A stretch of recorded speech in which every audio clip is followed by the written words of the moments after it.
La planification détaillée d'un parcours de formation multimodale est un élément essentiel dans le processus d'ingénierie de formation multimodale.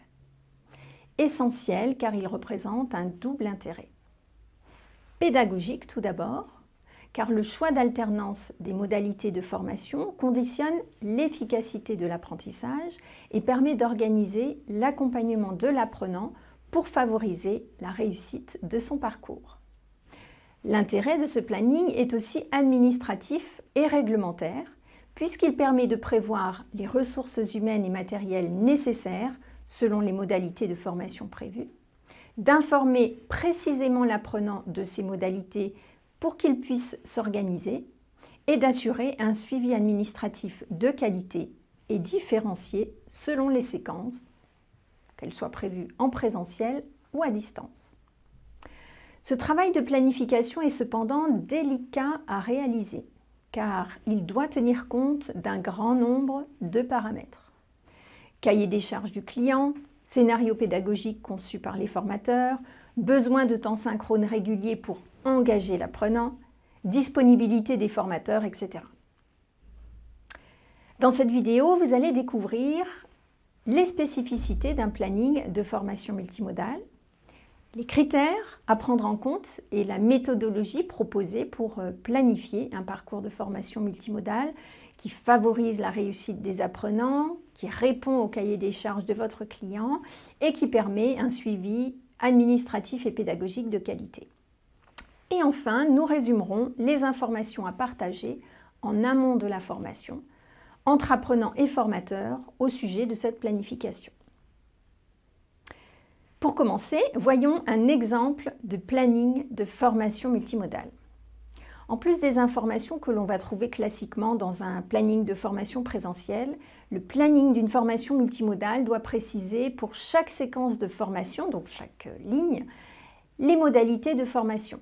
Présentiel, classe virtuelle, e-learning asynchrone à distance, etc. Mais aussi les horaires, le contenu abordé, notamment à distance, le positionnement des jalons ou évaluation des acquis. En plus de la planification des séquences présentielles, il faut notamment préciser à l'apprenant pour chaque séquence distancielle à quelles heures ont lieu les classes virtuelles et quel est le programme et la durée qu'il doit consacrer aux séquences de e-learning qu'il va suivre en autonomie. Abordons à présent la deuxième partie de cette vidéo, à savoir les principaux critères à prendre en compte et la méthodologie suggérée pour planifier un parcours de formation multimodale. Tout d'abord, il faut voir si le cahier des charges du client financeur ou le référentiel de formation ou de certification impose des contraintes de planification multimodale.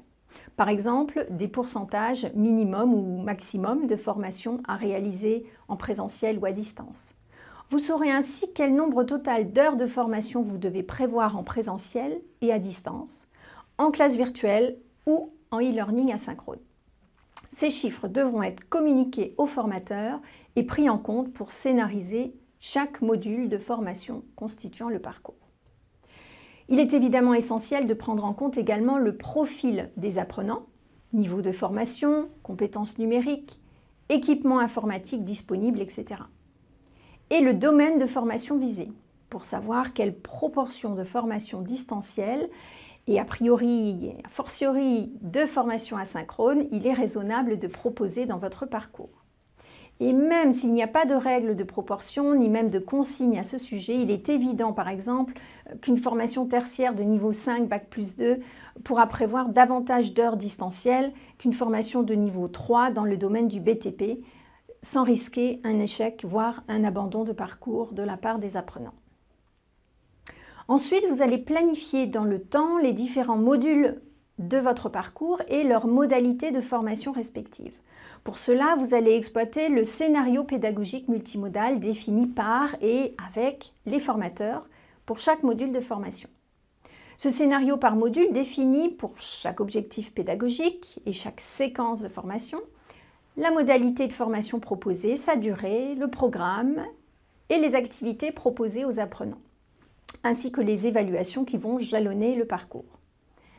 Si la modalité de formation distancielle asynchrone est prévue dans votre projet, le scénario pédagogique doit prévoir idéalement, pour motiver et engager les apprenants tout au long de leur parcours, un premier rendez-vous synchrone de prise de contact direct avec le formateur tout en début de module et une prise en main en présentiel des outils de formation à distance. Puis prévoir régulièrement des séquences synchrones, si possible chaque jour, qui alternent avec les activités asynchrones. Nous suggérons également de prévoir dans ce scénario pédagogique des activités courtes, interactives et variées et de proposer régulièrement aux apprenants des productions à réaliser et des évaluations. Le scénario doit réserver les séquences asynchrones à des apports de connaissances et des productions ou travaux personnels.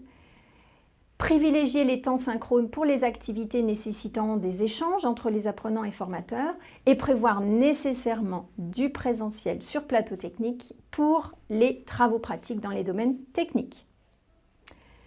Vous allez devoir ensuite positionner ces différents modules et leurs modalités en parallèle ou à la suite dans votre planning global.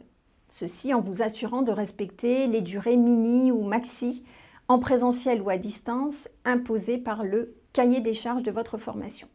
À ce stade, vous devez donc savoir pédagogiquement dans quel ordre les modules doivent être planifiés.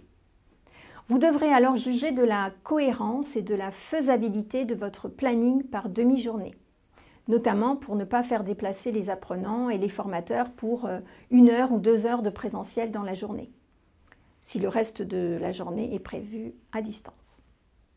Et enfin, je le cite volontairement à la fin, vous allez évidemment devoir tenir compte des disponibilités des formateurs et des plateaux techniques pour planifier les séquences synchrones, notamment de formation. Avant de clore cette vidéo, voyons quelles informations nous sommes tenus réglementairement de communiquer aux apprenants inscrits sur une formation prévue en tout ou partie à distance et qui ont un lien avec les notions de planification de la formation. Nous devons leur préciser, avec le programme de formation, les activités pédagogiques à effectuer à distance, leur durée et leur planification, ainsi que les moyens d'accompagnement ou d'assistance technique ou techniques mis à leur disposition, notamment pour les séquences distancielles. En résumé, leur communiquer un planning détaillé de formation multimodale tel que celui que nous avons présenté à titre d'exemple et leur expliquer comment fonctionne ce planning. Voilà, vous êtes maintenant armés pour réaliser de manière pertinente la planification de vos formations multimodales. Une fois le planning établi, pensez à prévoir également un plan d'accompagnement de vos apprenants adapté à ce planning pour favoriser la réussite de leur parcours. Et plus la proportion d'heures asynchrones de votre parcours est grande, plus le tutorat prévu pour accompagner cet apprentissage devra être intense.